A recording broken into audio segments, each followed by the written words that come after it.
Then my dad got transferred to Carthage. I went 8 years of school in Carthage. Then he got bumped over here to Pittsburg, and I moved here in the 9th grade. Well, it was very nice. I mean, I liked it here, the kids and everything. And this used to be strictly coal companies. We had 13 coal companies digging here, and the salaries were good, which we don't have hardly any fringe benefits, I mean, with high salaries. Well, I played baseball and basketball, and when I came, there was a girl in the 7th grade when I was in the 9th. She was a good athlete, and we just lived about a block apart, and we got visiting. So I started dating her before I went into service, and I graduated from high school here in '43, and I got drafted in September of '43. Yes, right after Pearl Harbor, they invented what they call the V7 and V12. The Navy people, like on the Hornet, and that was gotten hurt, came back to go to school. They had over 100 and some students back there. So they had their cots all over the gymnasium at the college. So they practiced at the high school. After we got done, they played all their games there. So that's where I got to watch Dr. Lance and all of them coaching and playing. But I wanted to be a pilot, and they said, no, you got to be a navigator because your math was too good. So I went to Missoula, Montana University Navigation School, and I never dreamed, because you had that big mountain up on the north side of the school, and you had to go up it, and when you come down, it was every 15 feet was a barbed wire fence you had to jump over. If you didn't, you tore heck out of your legs. So about a week after that, the commanding officer called me in and said, if you work with kids that got C or below in math, you don't have to go up that mountain no more. I said, with pleasure, I'll do that. And I just liked 2 weeks of being a second lieutenant, but they withdrew 36,000 of us and put us in gunnery school.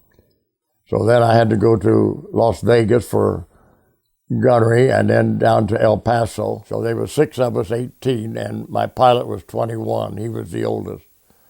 And then it used to be a 10-man crew, but you cut one waist gunner out, made it 9. So then we went from El Paso to Lincoln, Nebraska to ship overseas. And then I was stationed at Suffolk, England, which was 72 miles northeast of London.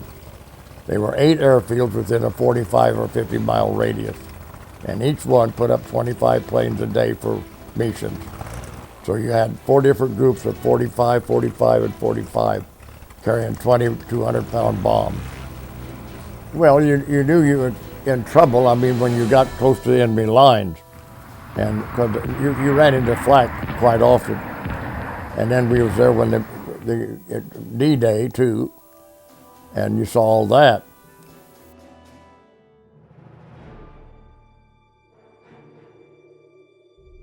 We were headed for Brandenburg, Germany, and we were just getting ready to open the Bombay doors, and we got caught with flak from the ground. It wasn't enemy planes, it was flak.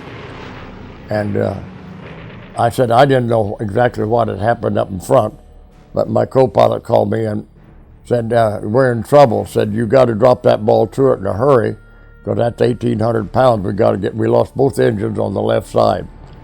And my pilot lost his left leg, and the engineer, the flak went through his stomach, but didn't hit a vital spot. My radio man, it took the top of his head off, and mine just took a neck out of my skull. But then he said, you got to come up here in the front and sit in the pilot's seat and put your foot on the trim tab to level the plane. So my nickname became Bigfoot after that. That's all he called me, was Bigfoot. So when we got close, it was only flying about 900 feet above ground, and no enemy plane picked us up. So he said, now when my front wheels hit the ground, you've got to throw your parachute out the back because we got no brakes.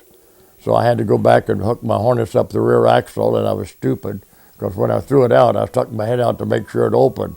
And it's lucky the strand didn't take me with. I got out the back door and I kissed the ground in a hurry. And the P-51 had landed there by me, and I went over and he said, what are you doing over here? I said, I wanted to thank you for escorting us. He said, let me show you something. And he didn't have a gun either. He was taking pictures of the bomb site. I said, if I'd have known that, there'd been a brown streak from there clear to here.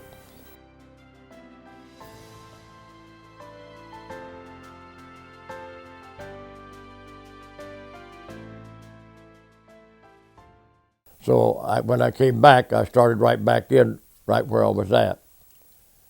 And I finished college then in 45. I should have graduated in 49, but I had one more year eligibility, and the coach talked me into coming back and playing again. Dr. Lance, he was a good coach, but the only thing I had trouble with him, we were all 3 or 4 years older than normal, and he would still try to cuss us all out. And I told him, I said, when the guys go around the corner, they're doing you a favor, they're smoking. But I said, if you've been through what they've been through, you'll probably do more than that. But he still wouldn't get over it. He would try to ball them out for doing all that.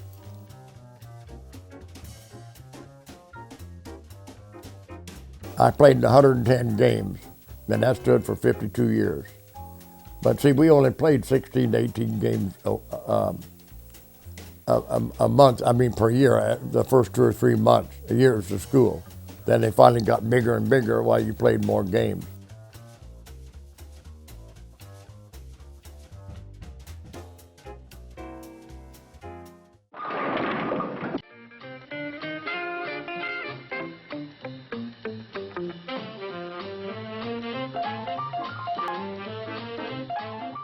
And then when we had the bowling out, she became an awful good bowler. Because her and I had a deal, whoever had the highest series during the week, the other had to do dishes. And I had dishwasher head quite often, and I went over to Okmulgee and I had a 289 game and a 720 series. And I go back Thursday night and said, I got a higher game and a higher series. She said, wait till Saturday night. And I couldn't believe it. The sports editor showed up and everything, and her first game was 299. The 5-pin wiggled and stood up. Monday I went and bought a dishwasher.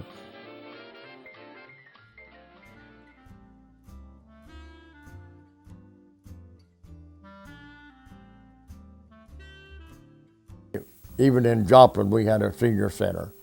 But Pittsburg only had a Friday afternoon senior building for half a day. And that was it. Where all the others, Girard and Arma, all had one all week. And I talked to them and they said, well, and finally we got arguing. They said, well, if you can raise $33,000 in 9 days, we'll build one. So I went out and set a tent up by Walmart, right in front of Walmart's door, for 4 days, and I raised $29,700, and they said, the rest of the board said they'd go ahead and build it then. Because, I go out and see a lot of the people out there that really need it. And they had games and everything there all the time. They played games, cards at night and during the day, and elderly people, where can they eat for $3.75?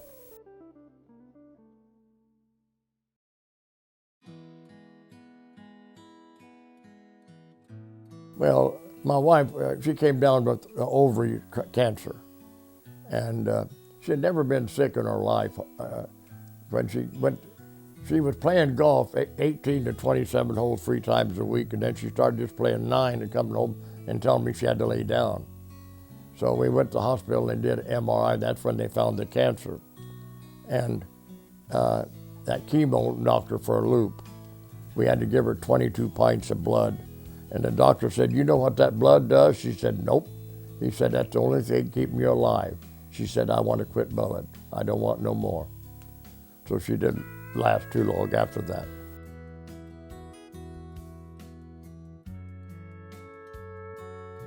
But I said, I can't complain because she did everything for me.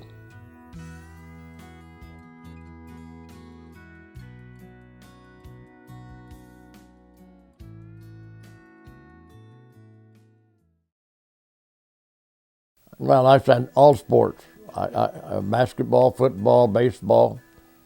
I don't go to too many track meets or volleyball. I go some, but not a lot. But I know all the coaches.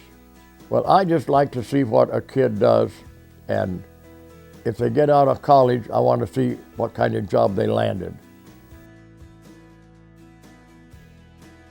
To me, we've got a good school, and the coaches, they worry about the kids, and that's what I love.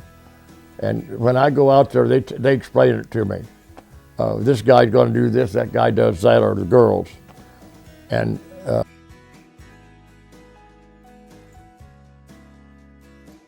you just try to see what you can do to help them out, and they know my front door's open to them.